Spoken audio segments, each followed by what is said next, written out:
What does it mean to live a resilient life? I'm Ryan Manion. I lost my brother to war and my mom to cancer, and I've learned a lot about myself along the way. Now, as the CEO of Travis Manion Foundation, I'm on a journey to explore what it means to be resilient against life's many challenges. Join me and some incredible guests as we ask ourselves the hard questions and define what it means to struggle well. All right. Welcome to another episode of the Resilient Life podcast. I'm here today with Leah McSweeney. And Leah, as I was sharing with you, I feel like I know you because I've watched you for many years. And so when this opportunity presented itself, I was like, yes, I want to talk to her. You are not the typical guest we have on the Resilient Life podcast. I'm going to start there. You know, this podcast goes out to a really military connected community through the veteran service organization I run, the Travis Manion Foundation. And but for us, it's about bringing different people in and hearing their stories. And I felt a lot of connection to you when I started watching you with Real Housewives of New York, because one of the things originally that attracted me to you was just kind of your no nonsense. Like, you were around a lot of strong older women, and it didn't seem to intimidate you at all. And I loved that about you. And I loved how you just kind of stood your ground and you said what you wanted to say, and you were unabashful in it. And you didn't seem afraid as you approached kind of reality TV and all that is. So big fan watching you through that, and just happy to have you on here today to bring kind of a different perspective to the show.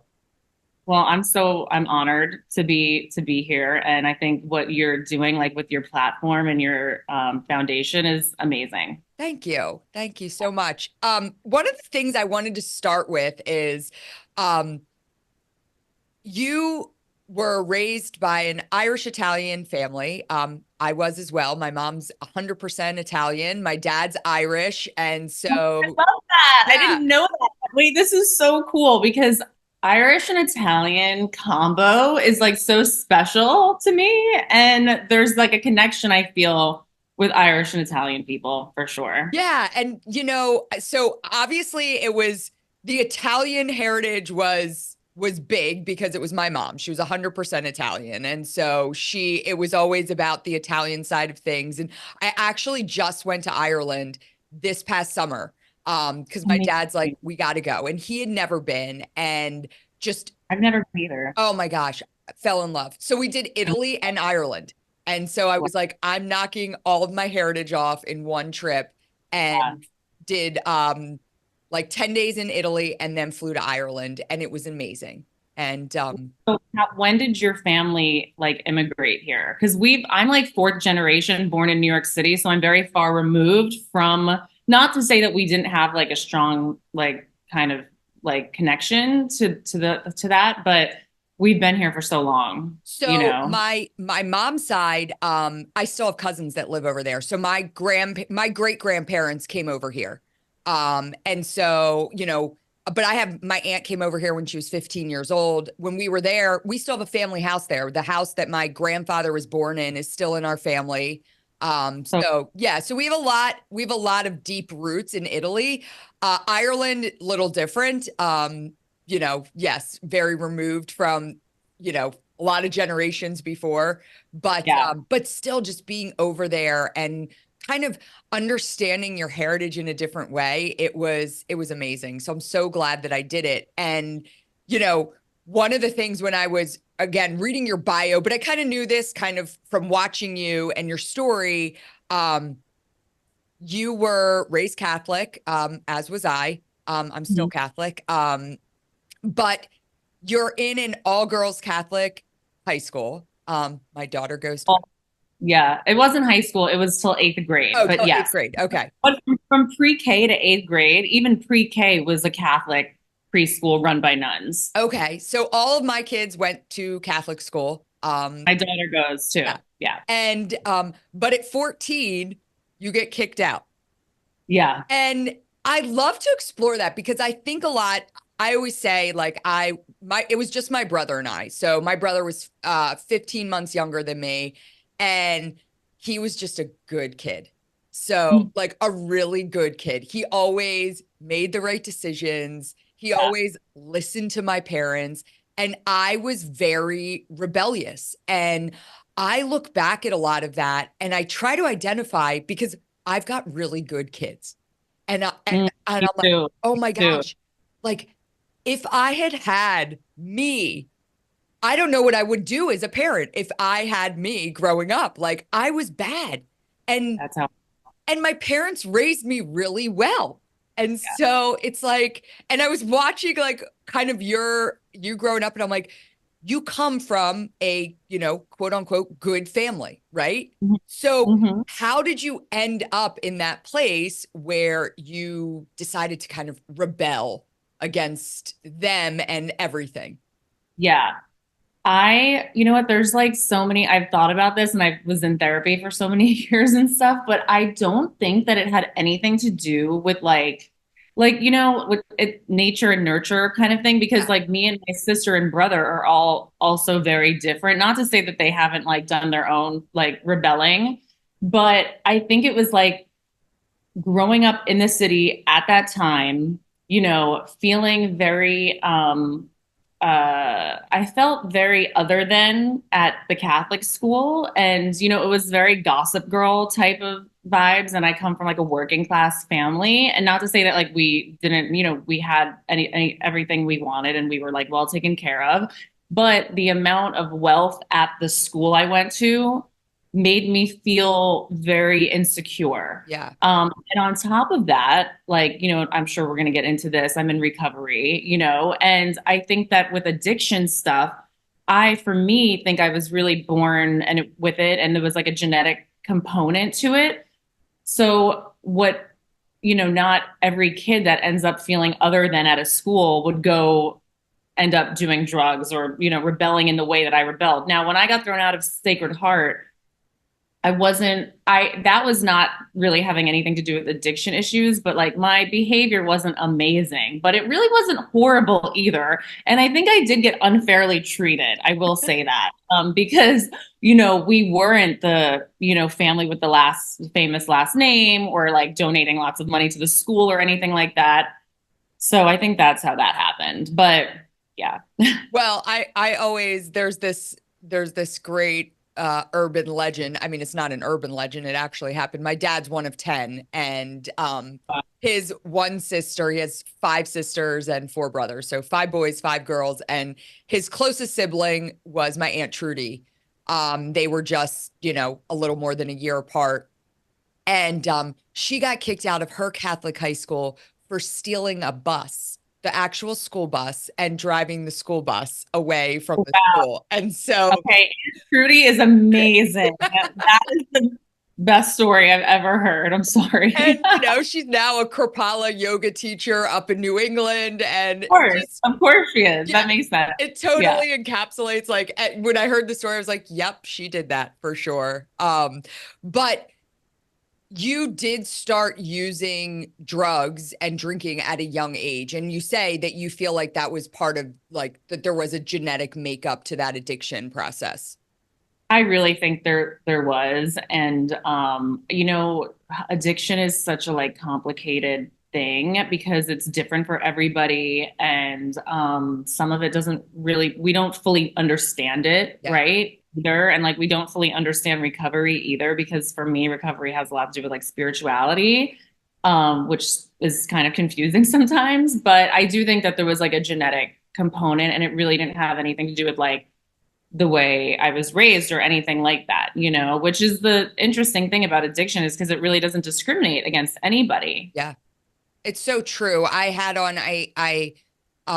Zach Clark on my show. He was Oh, I know Zach. yeah. Yeah, I know Zach. And Yeah. he's from Philly. And, he was telling me the story about how he was, working for his dad's company, doing really well. And everyone would leave the office and he'd close the door and smoke crack in his office in his suit and tie. And, he's heading down to Trenton to try and buy drugs. And I mean, just the craziness. And I always think about, like you say, addiction doesn't discriminate. Like his parents are amazing. He comes from an amazing family who've been so supportive of him and through his recovery too. But, he had the right recipe to be a really high functioning, thriving individual. And he ended up, it just took that one time for him and he was hooked. Yeah, it's really quite a scary thing to have to deal with. It's also like really weird because it's not something like when I was like researching you and your podcast, I'm like, well, these are veterans that like were in wars, like, why am I like going on this show? I mean, obviously like, and you can't compare trauma and blah blah, but I'm like, so much of mine was brought on by myself. Like I put myself in these situations because of my addiction, that were dangerous. So yeah, it's a weird thing. Thank God. And Zach now is obviously like, doing so well and stuff. And the amazing thing is like, and I do feel like also addicts, like we if we just put our energy, like the energy that we use like to get high, if we put it into something good or a business or anything, like we can succeed in that way. So Yeah. Well, and one of the things that I think is tough is that society almost makes a sober lifestyle taboo. I don't really drink. I maybe have 5 drinks a year, and it's very situational. There's like certain times, like the Army Navy football game. It's like a big day for me, and I always take a shot of Basil Hayden that day because my mom no, it is. my mom loved Basil Hayden. She's since passed. And so I'm always like, I know I'm going to have a shot of Basil Hayden that day. And there's other times like in the summer at 5 o'clock and I'm totally sunburnt and I'm just like, God, I just want a beer. Right. But it is literally like, I can count on my hand the number of times a year I have a drink. And Incredible. I used to be a huge drinker in high school and college. And it was really in college. I never felt that I had an issue with alcohol, but I used to get crippling anxiety the day after I would drink. Like, Oh my God. Hangover anxiety, it's the worst. yes. And it scared me enough that it would go from anxiety to like full blown panic attacks the next day. And I became almost scared to drink. And so I kind of just cut it out of my life. And I never looked back, but I do find myself in situations where people will say, like, oh, it's always like, let's grab a drink, right? That's always what it is. Let's grab a drink. You meet a new mom. Let's grab a glass of wine and catch up and get to know each other. So, and then for me, like, I have to explain, like, and there are times where I'm like, yeah, let's grab a drink. And I order the glass of wine because they ordered the glass of wine and I drink half of it. But there's other times where I'm just like, oh, I'm just not a big drinker. And it's like, oh, really? And it's like they don't know how to respond. Like, well, what do you mean? Well, we've been really programmed by advertising and media and TV and, everything and like big booze. It's the same thing as like big pharma and big tobacco and, big sugar and all this, it's the same thing. I think people are kind of waking up. I mean, that a lot of the data is coming out about Gen Z drinking less. They're drinking a lot less than like millennials and Gen X and things like that. So I think that's a great thing because also even like you're not an alcoholic, but you find that it's not good for you or it doesn't make you feel good, so you don't do it. And I think a lot of people, it doesn't make people feel good, but they feel pressured to do it anyway. But I think Gen Z, the younger generation, is like kind of like, no, we're not. This doesn't make us feel good, so we're not going to do it. I mean, I'm sure a lot of them are still drinking, but I think things are changing. But I think things are changing. I mean, I was just over the weekend reading that there's more baby boomers who are dying from alcohol related Oh yeah.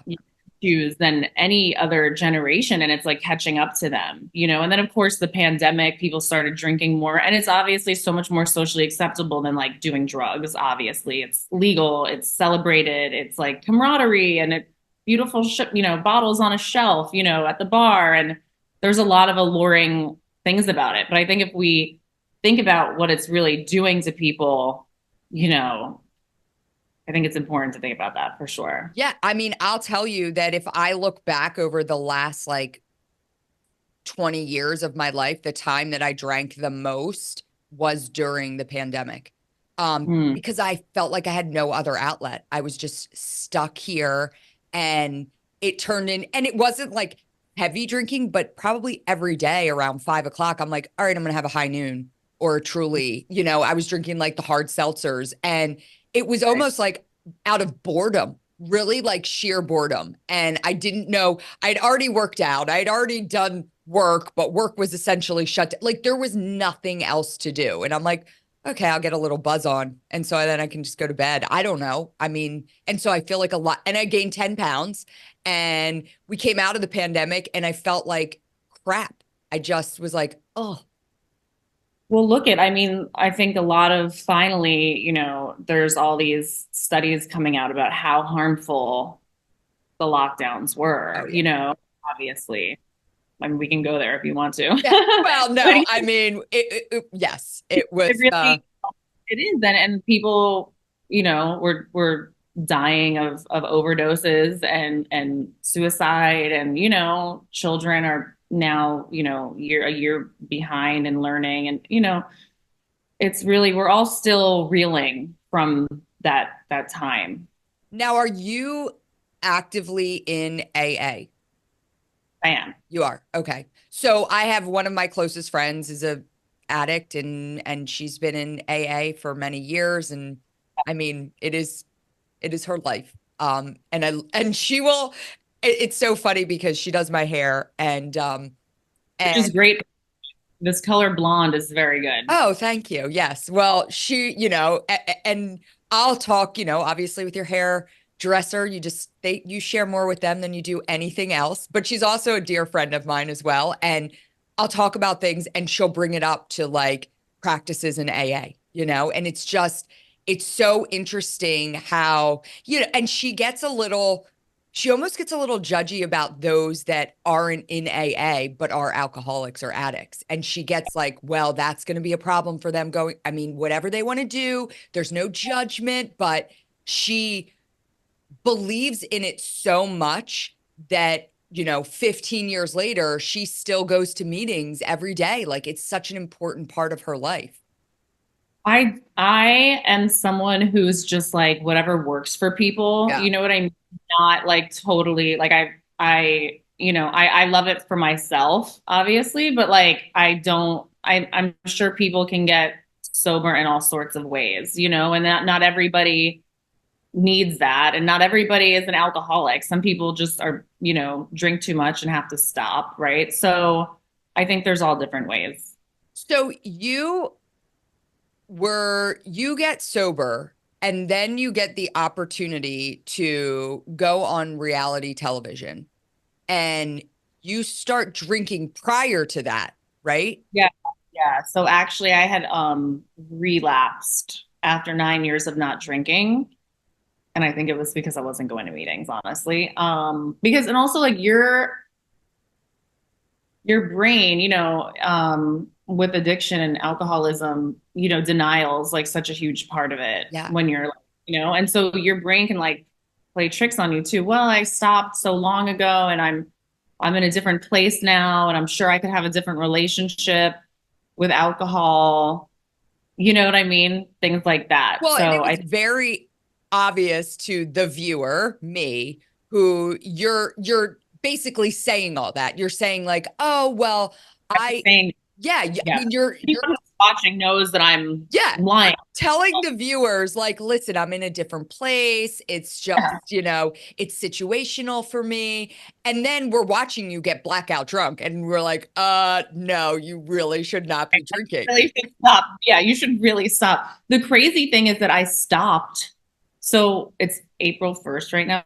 I stopped drinking on March 31st, 4 years ago, Wow. which was before the show aired. So I knew that it had been a disaster with the drinking, but I also, I stopped before I saw myself on TV. Yeah.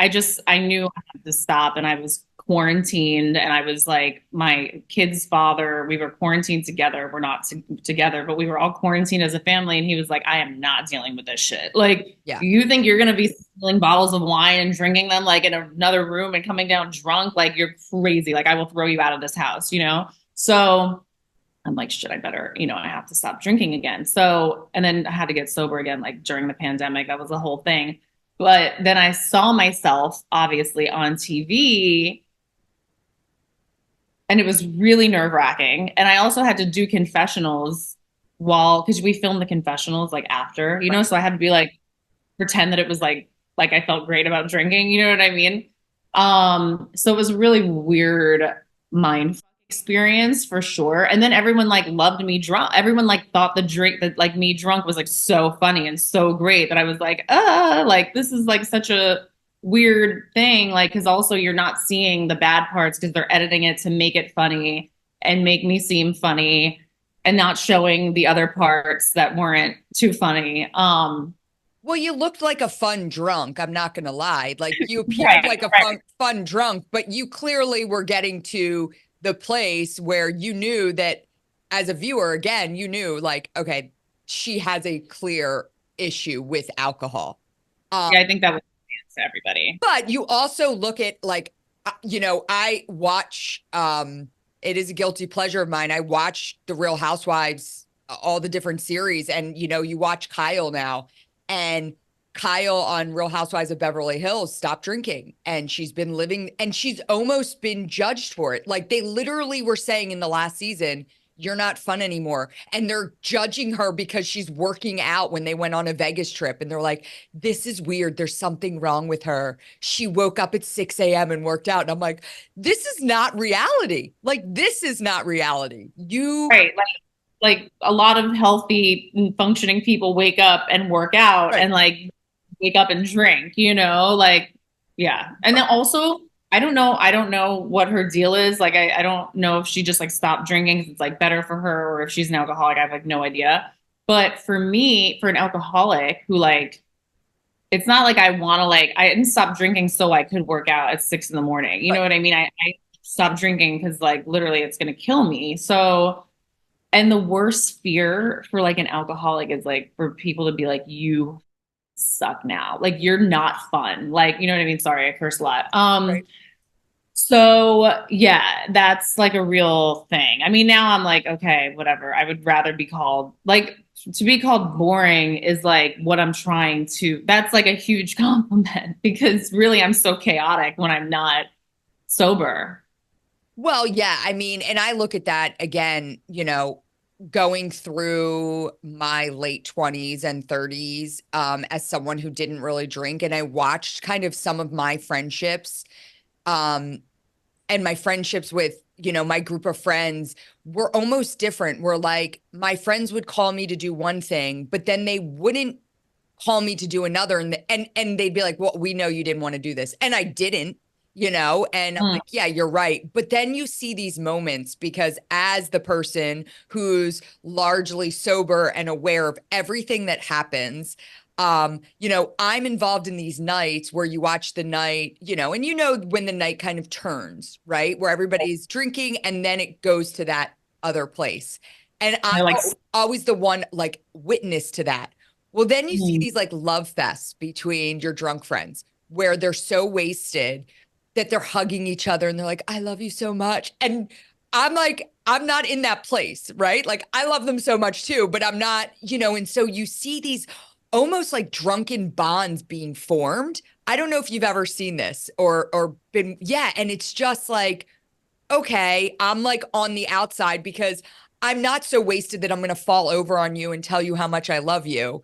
And then my friends would honestly, there would be times where they'd be like, did you take a picture of that last night? Because there'd be different things that would happen. And, you know, I'd always pull my camera out to catch the funny stuff, as, you know, but they'd be like, don't share that with anyone. And I don't know. It's like, yeah, you're just like on the other side of things. And it's this weird place. It's, I've gotten away from that as I've gotten older, but that used to happen a lot when I was younger, where I was just like, I wasn't the fun friend who would go all throughout the night with them. So they didn't pick me for certain things. Yeah, well, like, I didn't drink for so many years that like literally like not, I mean, I'm 41 now. I stopped drinking when I was 27.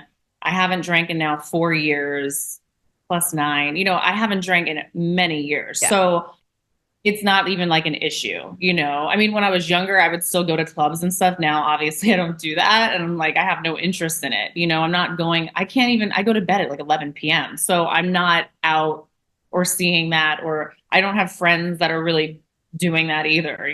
So But let's talk about this idea that, again, I'm sharing it here, but I'm almost embarrassed that I share that I watch, the Real Housewives series because I feel like I'm a little more elevated than that in my intellect, but it is a little bit of a guilty pleasure for me. And those who know me well know that, but now I guess more people will know that. But and it's also one of those things where, there's certain shows like The Office, Park and Rec. I can turn on any episode at any time and it like brings me comfort because I can fall asleep to it. I know it's going to happen. It's the same way with the Real Housewives franchises where I'll go back and like watch them from the beginning. And one of the things that really it was watching your season, I began to recognize and almost get a little disgusted by the idea that um it's the franchises are built off the premise of let's see how drunk we can get these women, and then chaos happens and we get it all on film and it creates good TV. I think like New York is especially was this, I mean, in my experience, New York was especially like that. And like I watched Beverly Hills and Jersey before I joined New York, and I didn't really see that in those shows. Well, Jersey, they were just crazy to begin with, so they didn't even need the alcohol.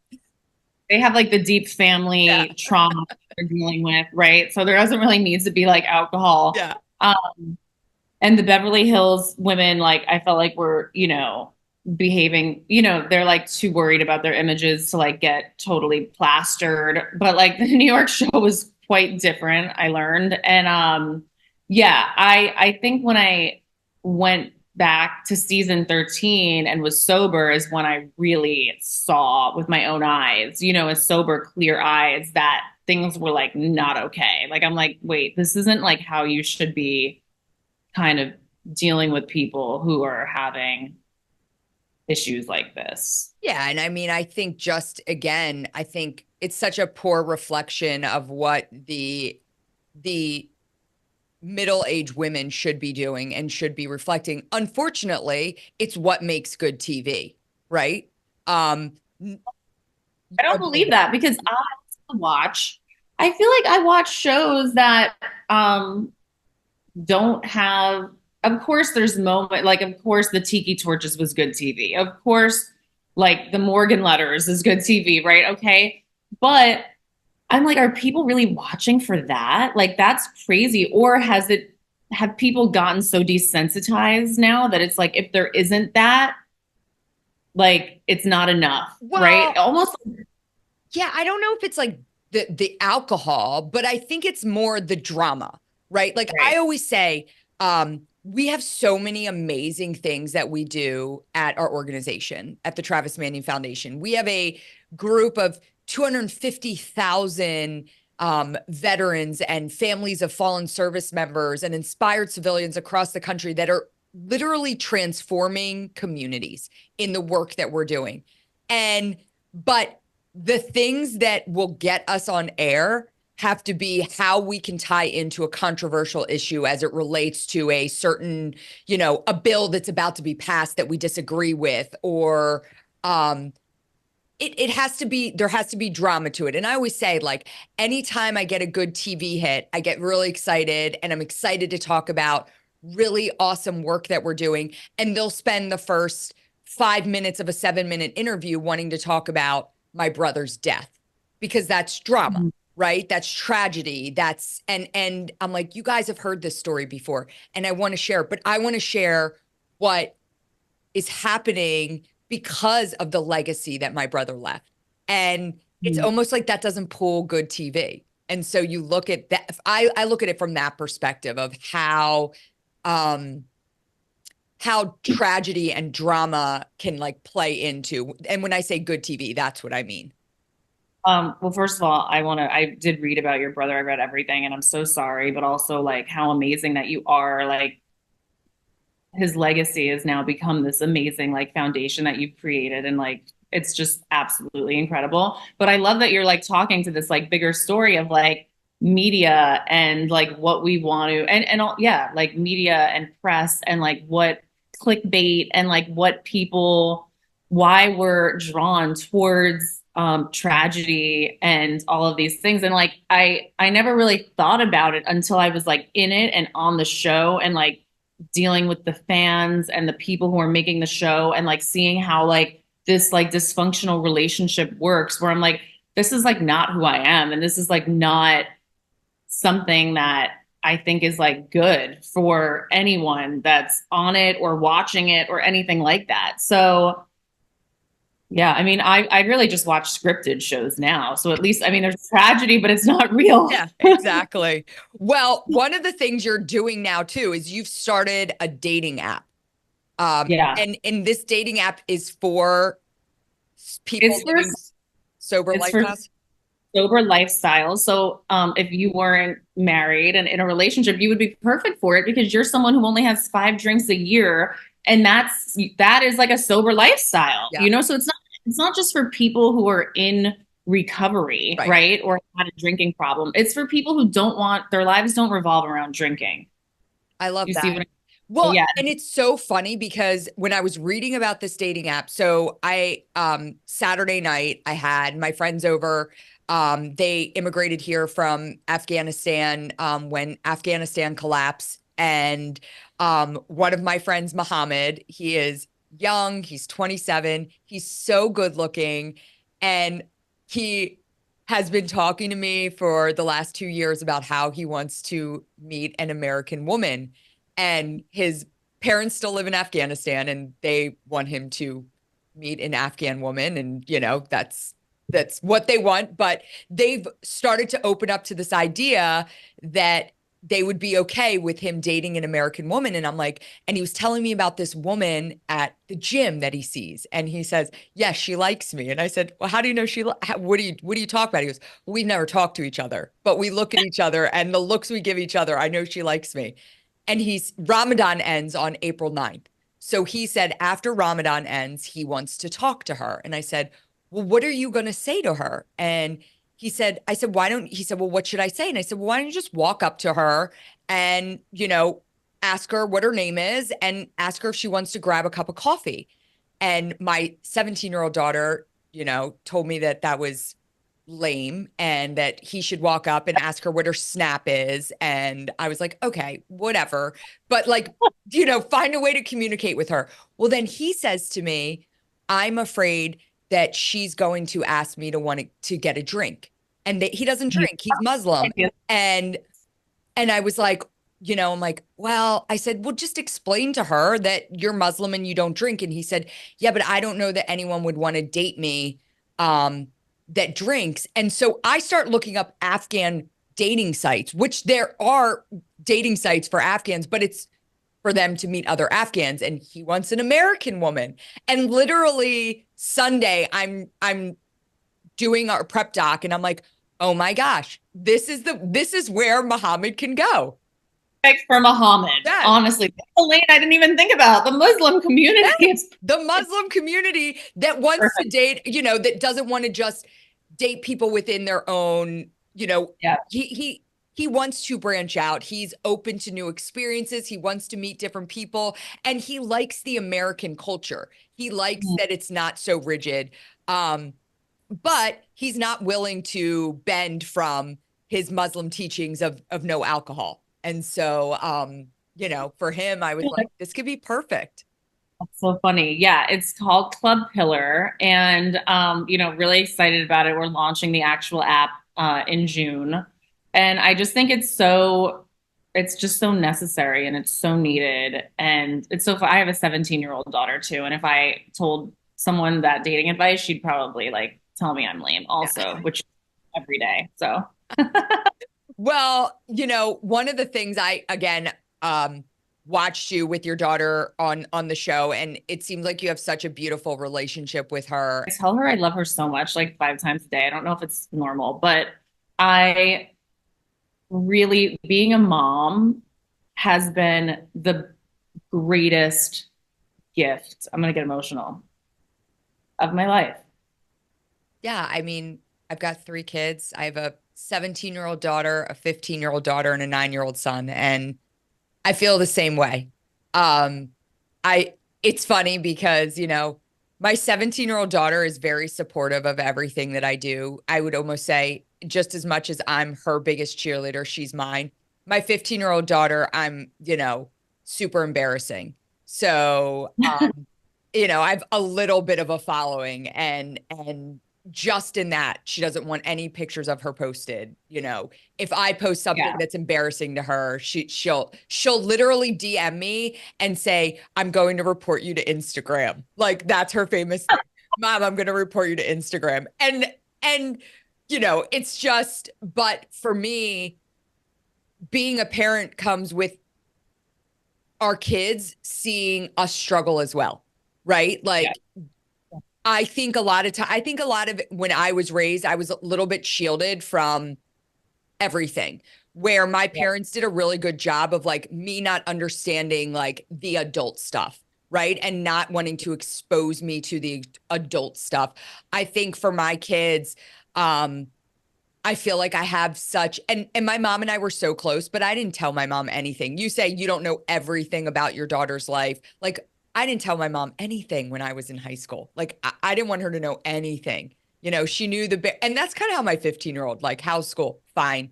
Okay. My 17-year-old, how was school? I know every last detail about, like, where I'm just like, okay, are you done yet? Like, okay, I got it. I got it. But, one of the things that I recognized with you early on and why I felt like a synergy to you is like, we are very different. I in a lot of ways, just in me watching you, there are things we're different, but I love the way that you have always been, and again, this is how you appeared on the show, and I imagine this is how you are. Like, I feel like I could have a conversation with you right now about something that we take two completely different stances on, and we could find common ground, and you would listen to me and I would listen to you. 1000%. That's how I am. That's who I am. I feel like that's what's missing in this country. I mean, when I had my original podcast and proper etiquette, I had a pro-life feminist come on to talk about her, her beliefs. And I feel like everyone's opinions and like beliefs should be listened to and heard. And I mean, and in that situation, it's like I understand why someone would be, even though I'm not, I'm pro-choice, but I understand also that like, why someone would be pro-life. I totally get it. It makes perfect sense to me, So I'm totally, and I'm not a Democrat or a Republican. Like I'm pretty independent, like libertarian kind of like anarchist. No, I'm kidding. I'm not an anarchist, but I'm definitely like, I'm moderate with things. I just feel like we just need to be a little more open-minded and a little less like extreme about everything. And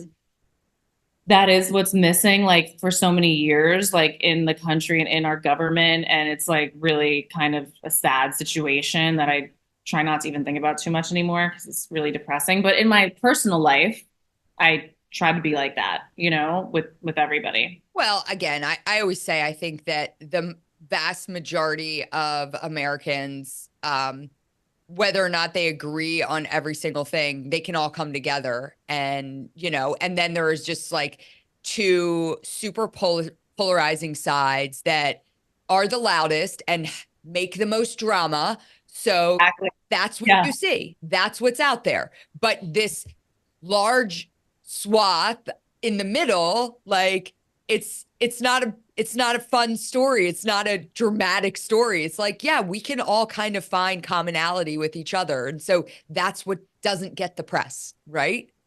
it's so horrible. It really is, It's funny because I feel like, I mean, whatever. We don't have to get into politics, but we could talk about it. I mean, obviously as I get older, not obviously, but as I get older, I definitely like lean like more right, or like got more like to the middle or something like that.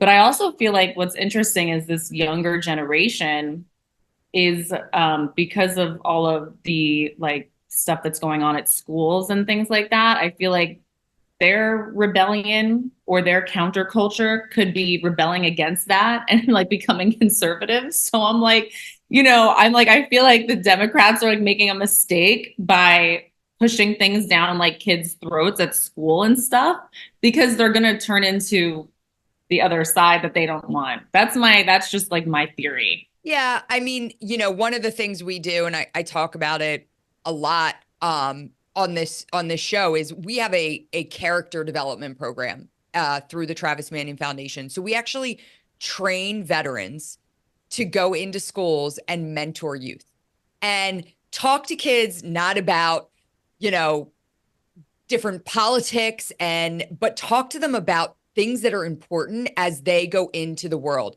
Like, what does it mean to be a servant leader? What does it mean to have courage? What does it mean to have integrity?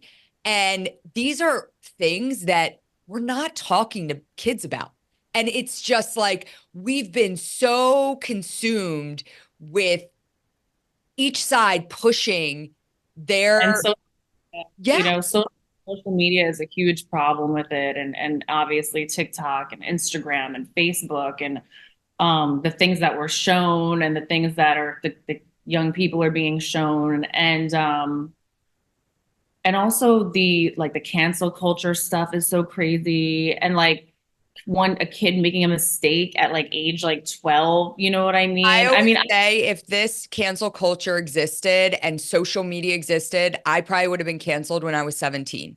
You know, Uh, First of all, they've tried to cancel me multiple times, especially when I got on the show and they like dredged up like old, like I wrote this article for Penthouse called like Help Me, My Boyfriend is Woke.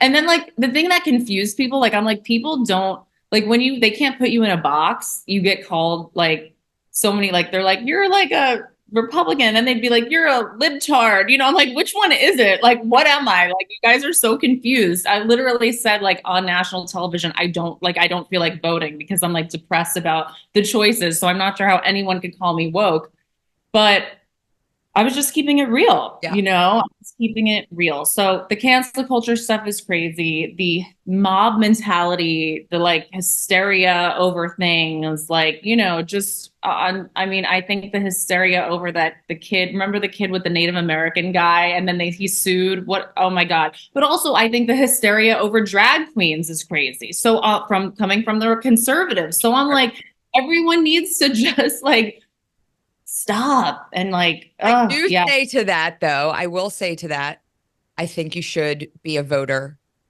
Yeah, you know what I actually did vote Okay, that year, good. and there's not been many years but I voted third party. So does that count? People would yell at me for that. I People would be mean, like, that's not a real vote. listen, I think as long as you cast a ballot for someone, you go with conviction and who you're getting behind. I don't fall into this idea that a third party candidate doesn't count, if that's who you align with, I got yelled at by some Republican friends for that. And that's the other thing is I have friends who are they believe all different things, which is like, it's good. Like, I don't know. I don't, it's just, we just need to, I'm an open-minded person. And I also just think that there's things that I would never, this was the other thing. I mean, we're going all over the place now, but back in like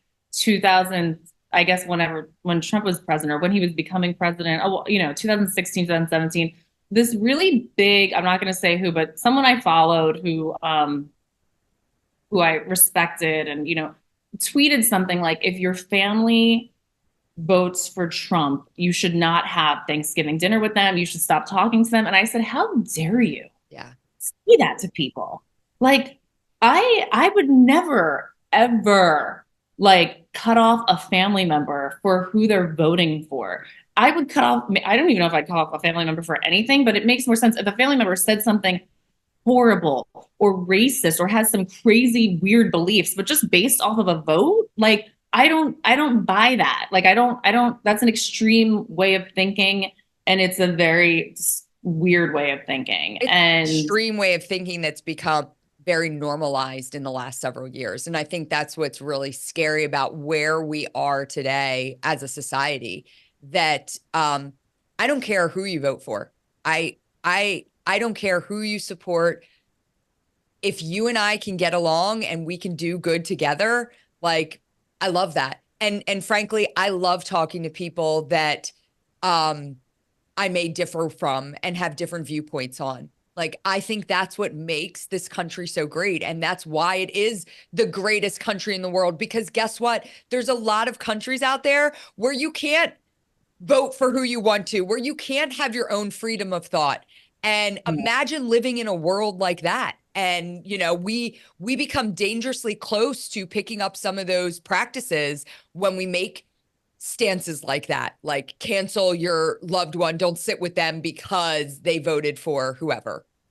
crazy, and definitely like it became like kind of like cool to like hate America, and I'm just like I'm never doing that. Like that's insane. Like that's crazy. You can criticize things, healthcare is a mess, whatever, but this is the best country in the world. This is why people want to be here. You know what I mean? Like Well, and I it's also think, you know, again, I think, not jumping on my soapbox too much, but there's less than 1% of our population that goes and serves in our armed forces to mm, protect these freedoms that we hold so dear. And my brother was a big proponent of free speech and, you know, and having your own opinions and being free to share them. But when we start to kind of knock the fundamentals that make us who we are as a country, that's a slap in the face to every man and woman that has put on this nation's uniform and defended these freedoms. And so I always say that, like, my brother died protecting you the right to say things that I fundamentally disagree with. But you can't take it that extra step and start to literally bash this country. And, yeah. you know, I mean, it's just, I believe that's anti-American. It is, you know, you have to have a certain level of respect for what our nation was built on.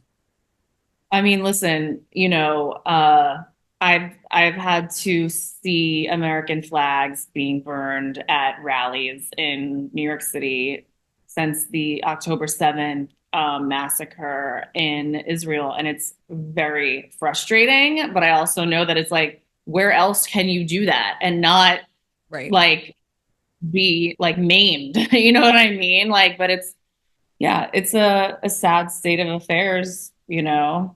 Well, let's switch real quick, because one of the things I wanted to make sure I talk to you about is mental health advocacy. You've been very open about depression. You were diagnosed as bipolar. Um, Dude, and you know, yeah. how do you work through um and what motivated you to talk so openly about your struggles with mental health? I think that I'm open pretty much about everything because I'm just like, here, I'm putting it all on the table so you can't use it against me. That's like it's my coping mechanism. I overshare. You know, I don't know if it's good or bad. I'm like, you're going to judge me anyway, so here it is, right?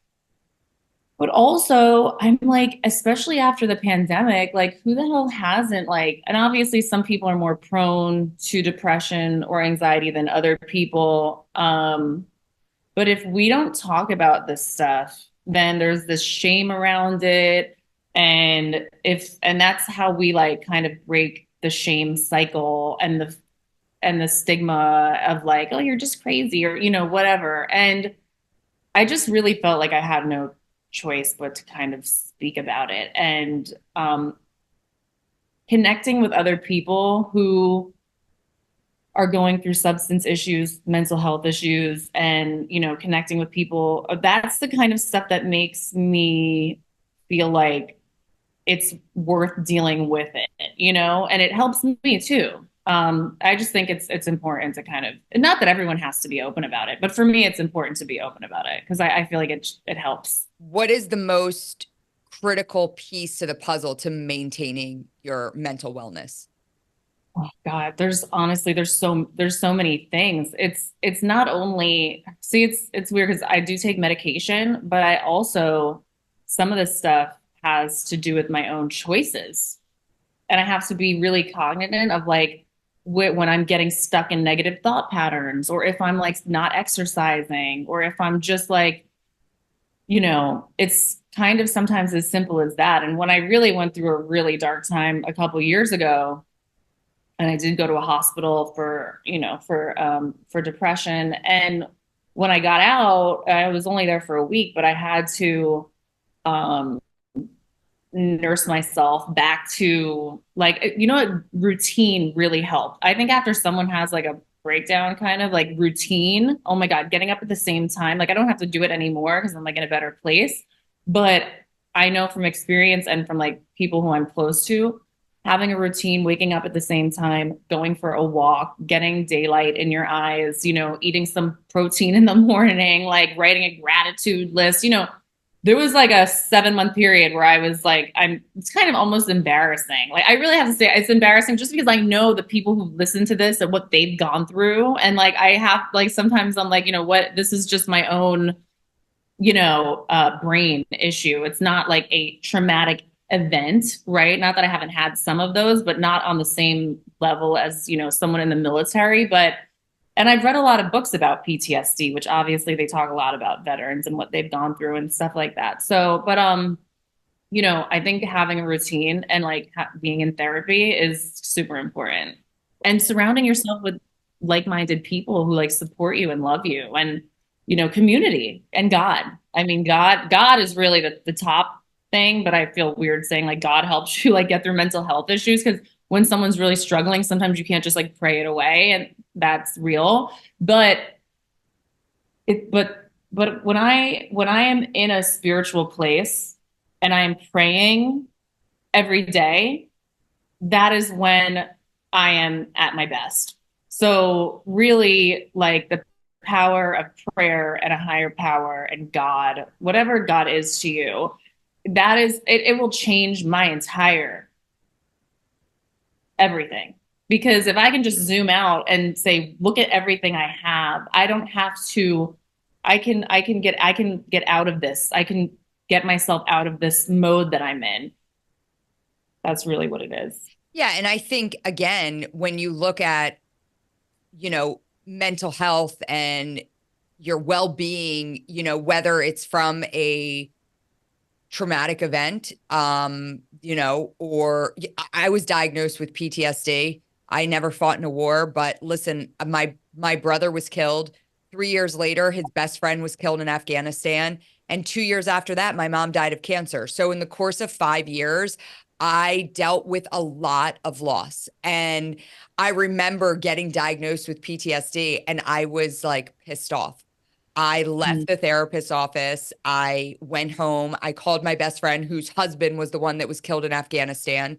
And I said, I can't believe this. This woman diagnosed with PTSD. And she was like, she laughed and she was like, Ryan, I was diagnosed with PTSD like 2 years ago. Like, get on the train. You know, this is where we are. This is what we've had to deal with. But I dealt with anxiety prior to any of that loss. You know, so it wasn't something that, again, that predisposition for mental health challenges, I think, just like you say, addiction is genetic, you know, mental health is genetic too. And like some people can deal with things better than others. Um, but what you talk about, all these things, you know, routine, getting outside, exercising, spirituality, eating right, like that is the same thing that should be used across the board. And sometimes medication, right? If you need medication, I believe that medication plays a critical role in some of mental health challenges. I do not believe that just taking a pill and doing nothing else, that's not going to help you. It's just not. Not going to at all. There's not a magic pill. I wish there was. There is not. I believed for so many years I thought it was a pill because I'm an addict also. So I'm like, this antidepressant isn't working. Like I should just take it and feel better. No, it is a combination of so many things. And I also want to say that right before this, a young girl who I'm in touch with, she's only 18 years old and I know her dad. And so, you know, I talk to her and stuff and she's now, and she's been through a lot, but now she's going to rehab because she's been using Coke, which is really scary because of the fentanyl and everything. And this young girl, young people are dealing with so much. They didn't have to go through a war or anything like that. They're dealing with like a fractured society. Like we're like kind of in a fractured society, you know, like, and just between like having to deal with social media alone is causing so much. Look at there's parents that are suing Meta because their kids have killed themselves over Instagram. Oh, you know what I mean? Like this is a serious thing. Like we're going to have a whole generation of kids with PTSD, with depression, with anxiety just from social media alone. So we really need to be talking about all of this. Yeah. And I think we need to be talking about those things because where I feel we are today is I think we've done a really good job as a society of destigmatizing mental health disorders and, you know, people deal and I think COVID was horrible. The pandemic was horrible. Everything about it was horrible, but it opened us up to being more open about the challenges that we face with mental health. But my bigger issue is that we are starting to destigmatize that the mental health epidemic. What we're not talking enough about are the simple things. Like when you go into your doctor should be saying, are you walking 10,000 steps a day? Right? Like, are you doing that? Well, start doing that and then tell me how you feel. Like simple. And I always say, if we could put more of an emphasis on holistic approaches to everything, but mental health in general, it would make such a huge difference. Get sunlight, eat well, walk. Like the obesity epidemic that we're dealing with, the mental health epidemic, like we need to start normalizing that is medicine for your body just as much as taking that pill is. 1000%. I mean, also that was an issue with COVID. Like when people got COVID, like doctors weren't saying like you should also be taking vitamin D, vitamin C, getting sunlight because those things were making COVID worse, right? And like that's why. So yeah, it's a vicious cycle, and there's like so much with our health, our healthcare like system is so broken, and I wish that there was a more holistic. I hope that we are going in that direction, but it is things like that, like simple things like that. Now that I think about it, I need to get my daughter walking more steps every day. Well, it's true. I always think about like I've told this story a lot, but like my dad always put like a huge emphasis on physical well-being. So my dad, you know, he's a retired Marine Corps colonel. Okay. So he is, you know, what you would probably think of a retired Marine Corps colonel. And so when I would talk about things that were bothering me emotionally or mentally when I was young, my dad would be like, well, go for a run. And I would get so upset. And I would be like, he doesn't understand. He's such a jerk. You know, I'm telling him that I'm feeling off or I'm feeling depressed. And I would get really upset with him. And when I got older, I started to recognize that he wasn't being dismissive, but he was actually understood the mental benefits that physical activity could bring to you. And so the first thing I did when my brother was killed is I ran a marathon. I literally just started running because that was the outlet that helped me the most. I was in therapy, I was doing all these other things, but if I could pinpoint one thing that helped me the most after he was killed, it was running. And it was waking up every day and having that same routine of knowing, I don't know what else is going to happen today, but I do know that I'm going for a run. And that's what my day will look like. The rest of the day can go to shit, but I'm going for a run. And it's also like being able to control that. Like you couldn't control the things that happened to your brother. You couldn't control XYZ, but you knew you could control when you woke up and went for that run, and it probably brought some peace, right? Because it's also about like feeling like, I feel like anxiety happens when you like don't feel grounded and you like are in a state of fear. Yeah. So if you can feel grounded and feel like, okay, this is what I'm going to do, it kind of takes that away. Well, yeah. And it's this, again, we don't talk enough about what physical activity does, that release of endorphins that your body needs, all of that. It's so huge. So I love that. Listen, you're not, like I said, you're not the typical guest on The Resilient Life. And I hope the audience likes it. no, but I think, what I love is that like you're able to talk, like everything you're talking about is a lot of what I talk about with service members. I just had a guest on last week, and he's a Army veteran who was a opioid addict, but he became an opioid addict because he was injured and he was actually an opioid addict prior to joining the Army. He ended up in rehab, and he was in a rehab facility with a bunch of service members that were battling addiction. And he was like, all right, I'll join the Army. He got clean. He joined the Army. He had did a lot of great stuff, got injured. And guess what? The VA did. They gave him opioids. And I said, well, did you tell them that you were addicted to opioids? Well, no, I didn't. And he's like, yeah, I probably should have. And so he got addicted again and realized like, I'm an addict, And so whatever life path you take, whether it's in military service or not, we're all dealing with with mental health issues. Like a lot of us. Military service or reality TV. Hey, I mean. Yeah, exactly.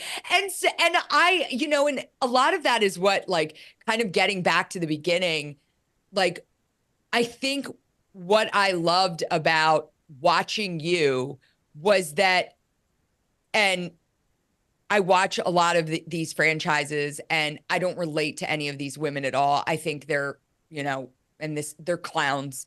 And, and if I met them in real life, I would just, I find myself embarrassed to watch a lot of them because I know such incredible people in my life, and, I'll leave it. Okay, wait, let me just defend them in a little right now, okay? Okay, go ahead. Even though they're out here not defending me at all, but I have to give them some kudos and some of their flowers, because I'm telling you, it's not an easy job. Okay. Really not. Being subjected, and of course, yes, people can say that they're signing up for it, they're subjecting themselves. The amount of social media harassment and the nasty things that people say to them is so next level that I think they have to detach from themselves. Sure. And compartmentalize to even be able to deal with it, And I will say also that I think from years of being on the show, it can be very damaging, and you can turn into a caricature of yourself. So we have to look at them with some humanity, even though they are behaving very clown-like. But I do also feel like it's a negative, toxic environment, and like you get used to that and you become, and it's like hard to leave it because there's so much money, and like, it's a very effed up situation for them. It really is. Like, they can say they love doing it. It's a messed up situation. And you know what? You make a good point, because I think when you came on to the show, you were on with a lot of senior people on the show that had already become these caricatures of themselves. And so when you enter, because if you watch like the early days of these franchises, you can just see like they're nervous, they're uncomfortable, like they seem way more real than they do in the later seasons. But then you came on and you were a little bit of this breath of fresh air. Like, you weren't this caricature of yourself. You were just you. And it almost made them uncomfortable because you weren't playing the game that they had been playing for so many years. And so I didn't know that there was a game to play. I don't know, there's a game. Like, I'm so confused. Like, oh my God, there's a game. I didn't get it at all. I really didn't. So outside of your dating app, what is next for you? Oh, well, I'm doing my brand and I'm relaunching and I'm really excited about it. And really so much of my time is going into that, because it's running a clothing line is a full-time job. But it really makes me happy. So yeah. Focused on that. The Yeah. the Yeah. It's the the sober dating app, dating app. sobriety, And you know. we're gonna make sure that we that you need to make sure you do some digital ads to the Muslim community. I'm gonna definitely let the CEO know that's a lane that we need to definitely Yeah, get on. it was literally this light bulb. I like wrote it down. I wrote dating app, my Muslim friends, like dot dot dot, because I was like, this is where Muhammad is going. Like this is where because for me, I'm like Muhammad. I mean, he's got a great personality. He loves the American culture. He's super good looking. He's super fit, Love it. and I'm Love like, yes, we're gonna find him a nice girl on your dating app. Um, I want to thank you for coming on and again, kind of talking to a different network than you would normally talk to, a different audience. But I think for us to be able to share your story to a broader audience and for them to hear, someone who's dealt with a lot of the challenges that many of them have, but just on a different side of the spectrum.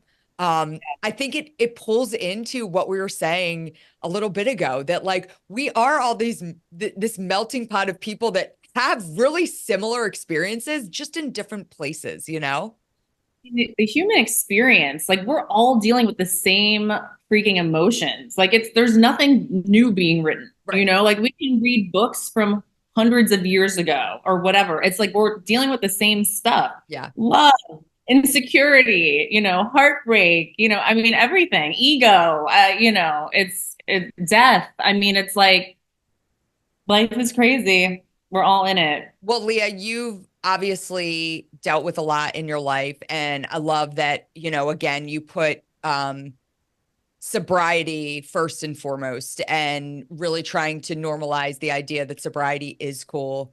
It's It's okay. Yeah. right. Yeah. Sober is okay. I love it. What does living a resilient life look like for you? Like, how do you show up every day and live a resilient life? I think it means getting up after you get knocked down. You don't have to get up perfectly, and you don't even have to get up right away, but you have to get up at some point. And Yes. you can't, right? That's it. You just got to keep going, keep trucking through no matter what. And I love that. You don't have to get up right away. And I think, again, I asked that question to everybody on the show, and it's a lot of the, get up, keep going, one foot in front of the other. But this idea that like you don't have to get up right away. Like I didn't get up the day after my brother was killed and say, I'm going to run a marathon tomorrow, right? It took me a little bit. It took me a little bit to finally get up, but I did. And I think if we in our head know that no matter what setbacks we have, we're going to eventually put that next foot in front of the other, and we have that as our mindset, that means everything. So I love that you answered it that way. I think it's like less pressure because like some days I like sleep late or I like don't get the things done that I want to get done or I feel like a total failure or I feel like whatever, and it's like that's fine, like I'm giving myself that day to feel that way or whatever, but at some point, yeah, you need to like get your shit together. Yeah. And physical exercise. The one thing I do have to say is I need to come up to New York, and I want to enter the boxing ring with you and your trainer. I'm obsessed with him. He is going to love you. Like, he's going to love you. So we need to plan that because I'm not kidding. You got to come up here and we'll do a whole day with Martin. You're going to adore him and he's going to like be over the moon with you. And you should actually have him on your podcast. Yeah, I saw you had him on yours, and I was actually showing Sean, our editor, and he was like, "Wait, do you know this guy?" I'm like, "Yes, I know this guy." I'm like, yes." I'm like, he boxed with Tinsley and Leah. It was like my favorite parts of the show when I would watch you guys with him. Speaking of resilient life, like shout out to Tinsley Yeah. because Right? I mean, come on, that girl's gotten up after she's gotten knocked down many times, and she was underestimated and, like, misjudged and misunderstood, and she's very strong. Yes, I agree. I'm glad that she ended up where she did. She deserves all the happiness.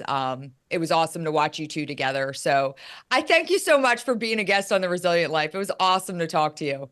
Ryan, so appreciate it. Thanks for having me.